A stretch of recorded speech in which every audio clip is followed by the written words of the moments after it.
90 के दशक की बात है, तब तक अलग उत्तराखंड राज्य का गठन नहीं हुआ था। यूपी में भयानक बाढ़ आई।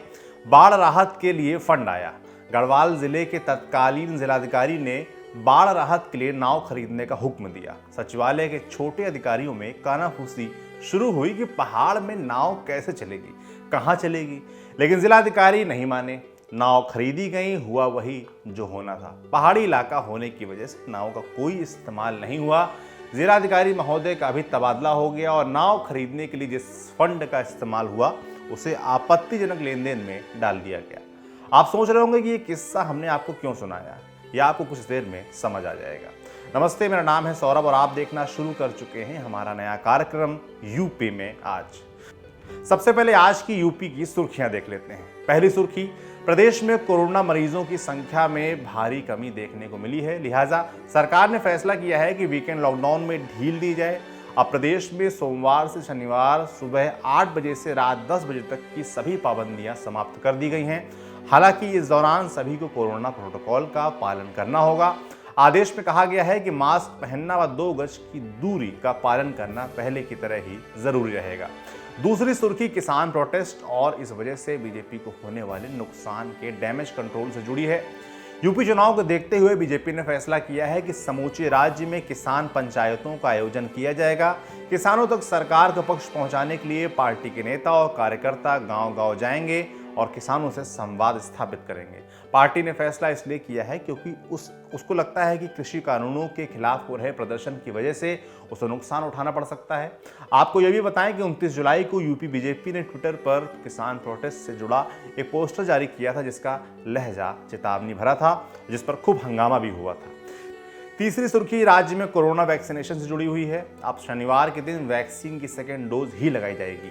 हालांकि सोमवार से शुक्रवार तक कोरोना की पहली और दूसरी डोज लोगों को दी जाएगी। यूपी में वैक्सीन के आंकड़ों की बात करें तो अब तक कुल 4,59,76,201 लोगों को वैक्सीन की पहली डोज दी जा चुकी है, जबकि केवल 85,18,342 लोगों को ही दूसरी डोज दी गई है। तो ये सुर्खियां खत्म।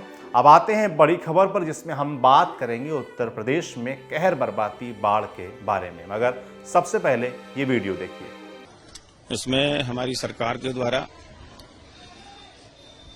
भोजन पैकेट, राशन का पैकेट, जिसमें आटा, दाल, तेल और एक सूखे राशन का पैकेट है जिसमें भुजे चना है, लाई है, उसकी भी व्यवस्था करी गई है। कोई दवा की भी काउंटर लगा, डॉक्टरों के भी काउंटर लगाए गए हैं, दवा की भी व्यवस्था करी गई है, प्रकाश की भी व्यवस्था की गई है, जानवरों के लिए भूसा की भी व्यवस्था की गई है। किसी भी प्रकार की किसी को कोई असुविधा ना हो, हर तरह की व्यवस्था सरकार ने, हम संगठन के लोगों ने हमारे संगठन के लोग भी सब लगे हुए हैं। जहां जैसी आवश्यकता होती है, राशन पैकेट बांट रहे हैं, भोजन पैकेट बांट रहे हैं। जहां जो आवश्यक है वो सारे कदम सरकार और हम संगठन सब लोग मिलकर उठा रहे हैं। ठीक है, और ये कहाँ गए हो? आइए थोड़ा, क्या दिक्कत हो रही थी आपको? सर हमको राशन नहीं मिल रहा। आधे लोगों को राशन बढ़ चुका है, आज कल से आज तक अभी राशन की कोई सुनाई नहीं है। नहीं मिल रहा, ये तो कह रहे हैं कुछ नहीं मिल रहा।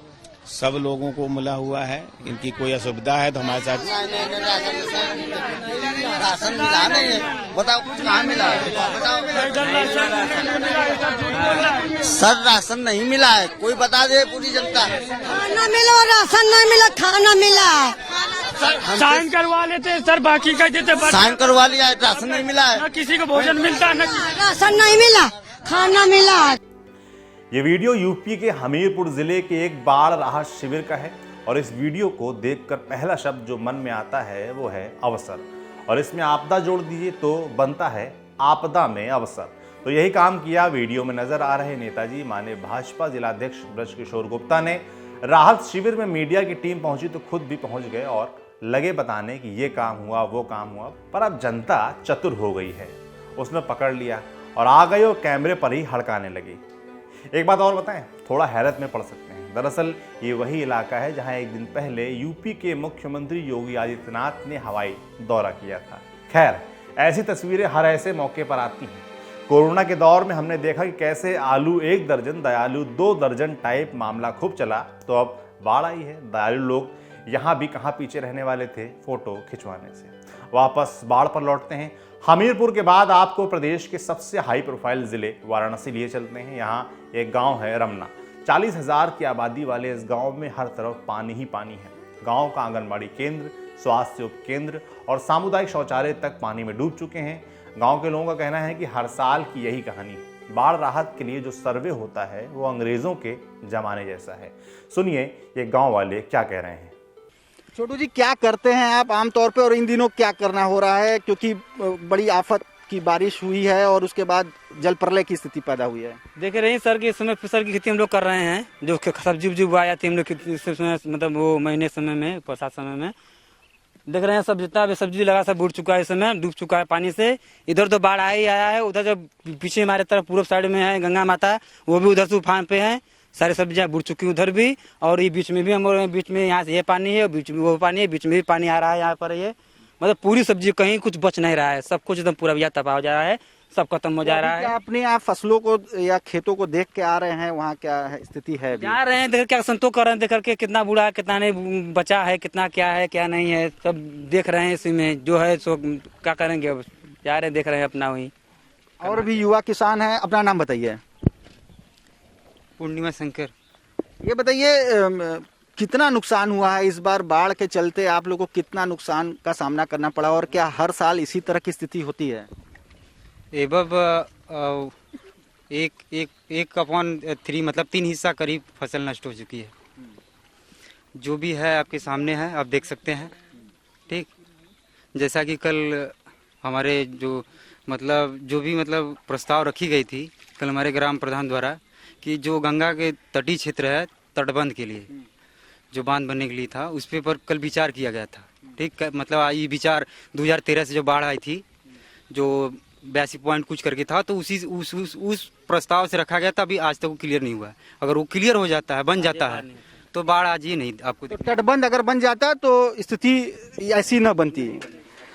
आपको बता दें कि इस वक्त प्रदेश के 21 जिलों के 357 गांव बाढ़ से प्रभावित हैं और सबसे ज्यादा प्रभावित वो बुंदेलखंड है, जहां से साल भर सूखे की खबरें आती रहती हैं। माने उरई जालौन के तो हालात बिगड़े ही हैं, बदायूं, गाजीपुर और बलिया में भी खतरे के निशान से ऊपर पानी बह रहा है। पीएम मोदी के संसदीय क्षेत्र वाराणसी के कई इलाकों में भी बाढ़ का पानी घुस चुका है। मणिकर्णिका घाट और हरिश्चंद्र घाट पर छत के ऊपर शवों का अंतिम संस्कार हो रहा है। सीएम योगी आदित्यनाथ खुद इटावा, औरैया, जालौन और हमीरपुर का हवाई सर्वेक्षण कर चुके हैं। एनडीआरएफ की टीमें बचाव राहत में लगी हैं और तो और एयरफोर्स के हेलीकॉप्टरों की भी मदद ली जा रही है। कहने का मतलब है कि यूपी में बाढ़ अपना असर दिखा रही है और स्थिति बेहद चिंताजनक है। लेकिन क्या ये स्थिति एक दिन में बनी? क्या राज्य के 21 जिलों में बाढ़ का पानी एकदम से घुस गया?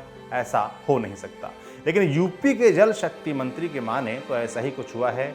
आज से 5 दिन पहले जल शक्ति मंत्री महेंद्र सिंह आज तक के कार्यक्रम में शामिल हुए थे। कार्यक्रम में उनसे बाढ़ पर सवाल किया गया तो उन्होंने कहा कि फिलहाल राज्य में बाढ़ की स्थिति नहीं दिख रही है।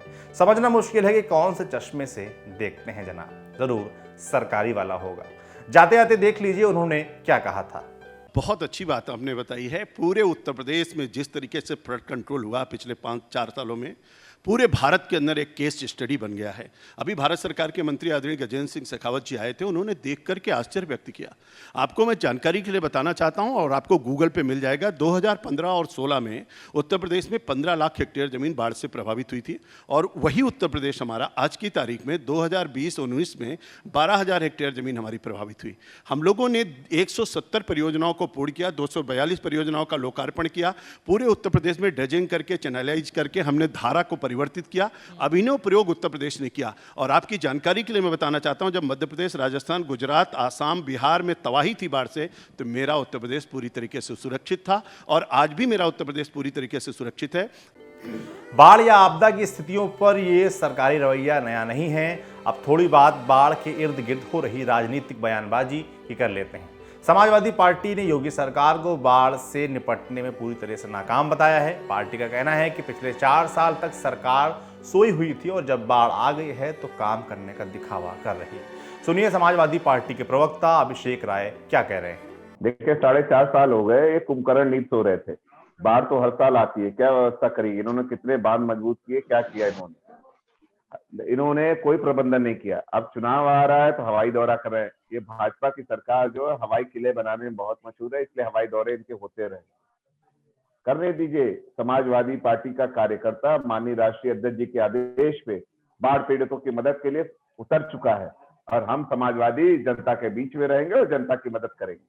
आज हम 21वीं सदी में जी रहे हैं। 21वीं सदी में जी रहे हैं। उत्तर प्रदेश पूरे हिंदुस्तान का सबसे बड़ा सूबा है।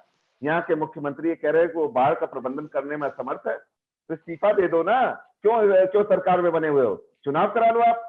अगर आप बाढ़ का प्रबंधन नहीं कर सकते, आप जनता की मदद नहीं कर सकते, तो आप इस्तीफा दे दो। आप चुनी हुई सरकार आने दो। आप जनता के बीच में कह दो। जनता पहले ही जानती है कि आपका फेलियर है। आपने शिलान्यास काटा, फीते का फीता काटा। कुंभकर्णी नींद में सो रहे थे 4.5 साल। अब चुनाव आ रहा है तो जगने की कोशिश कर रहे हैं। कहीं कहीं नए नए मुद्दे उठा रहे हैं, कहीं कहीं कोई बात उठा रहे हैं, जनता को बरगलाने की कोशिश कर रहे हैं। जनता भ्रमित होने वाली नहीं है। तो ये हुई विपक्ष की बात। अब आपको सरकार का पक्ष सुनवाते हैं। राज्य की बीजेपी सरकार का कहना है कि सरकार ने 4 साल में जो किया वो पिछली सरकारों ने नहीं किया। अगर पिछली सरकारों ने अपना काम ठीक से किया होता तो आज ये स्थिति नहीं बनती। सुनिए भारतीय जनता पार्टी के प्रवक्ता राकेश त्रिपाठी क्या कह रहे हैं। पहले 382 करोड़ का बजट होता था बाढ़ आपदा का, जिसको बढ़ा करके उत्तर प्रदेश की सरकार ने 1058 करोड़ 56 लाख रुपए का बजट करने का काम किया है।